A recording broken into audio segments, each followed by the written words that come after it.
예, 금융위 보고 드리겠습니다. 주가 조작 신고 포상금 같은 경우 말씀 주신 대로 상한을 없애고 그다음에 부당이득의 30%까지 미국이랑 동등의 30%까지 저희들은 했고요.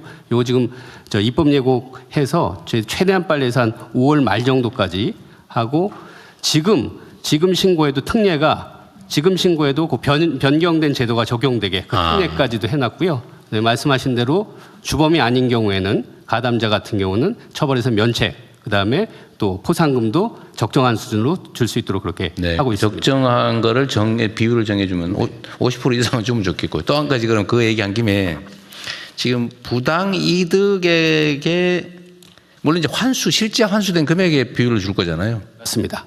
그리고 아예 부과는 했는데 못 받은 경우. 이런 경우에 부가액을 기준으로 줄 수는 없지만 그런 경우에도 최저 금액은 지급을 해주는 게 좋을 것 같아요. 부가액의 일정 %는 부과 당시에 지급하고 최종적으로 실제 환수된 금액은 소위 잔금으로 다 지급하는 이렇게 좀 하면 좋겠고요. 정부 재정에 손실이 나면 안 되니까.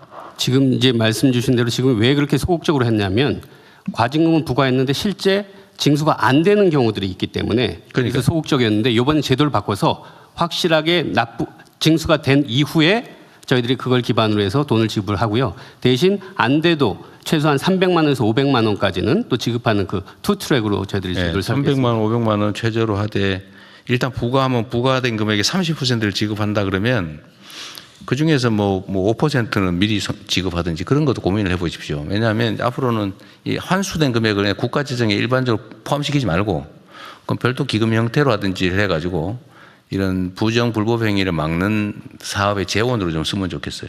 그것도 한번 기획을 좀 해보시고요.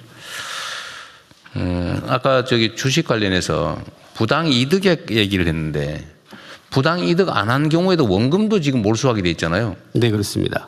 그 주가 조작에 이용된 금액을 몰수하는 조항이 있잖아요. 네네. 근데 그게 명확하지 않아 가지고 지금 법원에서 판결을 잘 안 하는 모양이던데 그것도 그런 경우에는 원금 투자금 그 주가 조작에 동원된 금액도 지금 몰수하게 돼 있잖아요.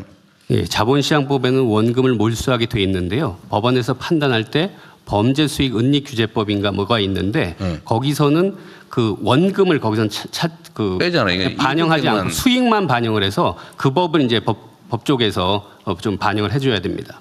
그러니까 원금도 몰수하는 조항인데 지금까지는 안 했지만 앞으로는 하기로 했잖아요. 네네. 하면 그 원금에 대해서도 포상을 해주라고요. 네네, 알겠습니다. 네, 검토를 하겠습니다. 국가가 그런 거 부당한 건 아니지만 그걸 다 취득할 필요는 없잖아요. 그래서 그 권장하는 측면에서 주가 조작에 대해서는 투자 원금도 몰수할 수 있고 몰수하는 경우에는 그 몰수된 금액의 일정 부분도 포상금으로 주는 걸로 부당 이득액이 몇 %만 하지 말고요. 네, 하여간 이쪽으로 해서 보도록 하겠습니다. 네. 예, 법제처장입니다. 한 가지만 말씀드리겠습니다. 네네. 아까 그 국민생활 필수품 관련해서 그 지금 최저임금을 산정함에 있어서는 근로자 생계비를 조사하게 되어 있습니다. 근데 그 근로자 생계비 조사 대상 품목들을 참고하시면 좀 도움이 되지 않을까 싶습니다. 대표적인 게 이제 속옷 같은 것들이 있습니다. 왜? 속옷 같은. 속옷. 지금 대통령님 조금 저희 논의한 거를 이렇게 정리해 볼 수 있을 것 같습니다. 아까 논의 중에 일종의 개혁을 정상화라는 개념으로 해서 전 분야로 좀 정리해 보자 그러셨는데 첫째는 저희들이 해야 하는 국가 정상화 내지는 사회 정상화로 개혁을 정상으로 첫째 정리하고요. 두 번째는 원래 사실 제도가 없는 게 아니라 있는데 실효성이 없는 것이 대부분이기 때문에 그렇죠. 우선은 신설보다는 실제로 실현을 강제하는 강화를 해서 실제 실현되게 하는 방식으로 하고 세 번째로는 그렇게 하기 위해서는 지금 전반적으로 신고와 경제적 어떤 제재의 강화를 통한 방법을 저희가 일반적으로 얘기해 왔지 않습니까? 그렇게 하면 될 것 같습니다. 그것을 실제로 어떤 위법을 못하게 하려라 엄두를 못 내게 할 정도의 대대적인 경제의 강화로 될 것 같고요. 거기에 하나 더 추가될 수 있는 것이 그런 과정에서 신고를 활성화하고 당사자의 경우는 면책하고 당사자가 해당될 경우에는 차등 포상하고 뭐 이런 몇 가지 조금 정리가 될 것 같거든요.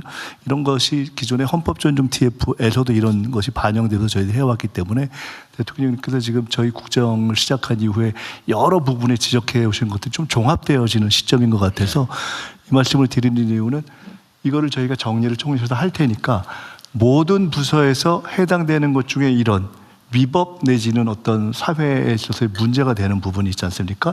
관련된 모든 걸 정리해 주세요. 그래서 이렇게 하면은 일종의 사회 정상화 네. 프로그램 같은 걸로 한번 정리를 해볼 수가 있을 것 같으니까 정리해서 취합해서 저희가 다시 그거를 한번 좀 네. 일관성을 갖고 정리를 해보겠습니다. 예. 그렇게 해서 한번 다시 논의를 하도록 하죠. 국가정상화위원회 이런 거 하나 만들어서 누군가 좀 객관적인 사람한테 맡기고 정부에서 적극 지원 참여하면 될 것 같습니다.